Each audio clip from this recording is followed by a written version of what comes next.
One of the things we do at the Seder is this Matzah maror sandwich called the korech.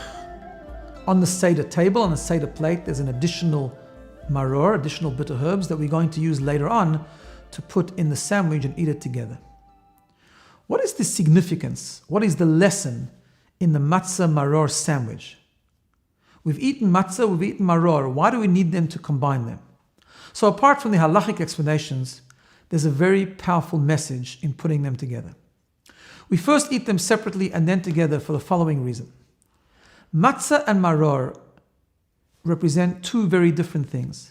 Matzah, which is a symbol of freedom, represent our strengths, our spiritual strengths. Maror, which is bitter, can also be a symbol of our weaknesses. We all know that we have strengths and we have weaknesses. We have things we do well, things we progress in, and things that we fall and we fail and we don't do very well. We all have rough parts of our personalities. We all have good and strong parts of our personalities. We have matzah, we have maror. Before we can grow, we need to identify what those are. We need to know what the matzah is. We need to know what the maror is. We need to know those things we do well, and we eat the matzah separately. We need to identify our weaknesses, which is why we eat the maror separately.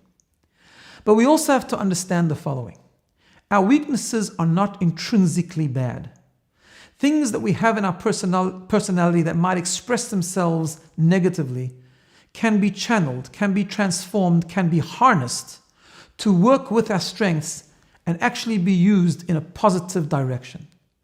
So on the Seder night, we go through the process and we do what it takes to prepare ourselves to grow spiritually, to go out of our comfort zone, to take the next step to freedom, to spiritual freedom. We eat matzah to identify what those strengths are. We eat maror to be able to identify what our weaknesses are, to know what we need to fix, to know where we need to grow. But then we put them together so the strong parts of who we are can inspire and harness the weak parts of our personality, transform it and elevate it and train it so that every part of us can be used in that journey of freedom. We know that when we say the Shema every day, there's a sentence that says, V'ahavta et Hashem Elokecha b'chol levavcha. God says you shall love God with all your heart. But in Hebrew, your heart can be said as the word libcha with one letter bait. But in the Torah it says it levavcha with a double letter of the letter base. The reason is, the Talmud says, because we have two sides of who we are. We have two inclinations. We have the good and the negative. We have the Yetzer Tov and the Yetzer Hara. God wants us to serve Him with every part of our being. Every part of who we are, how were we created, can be used in a positive way.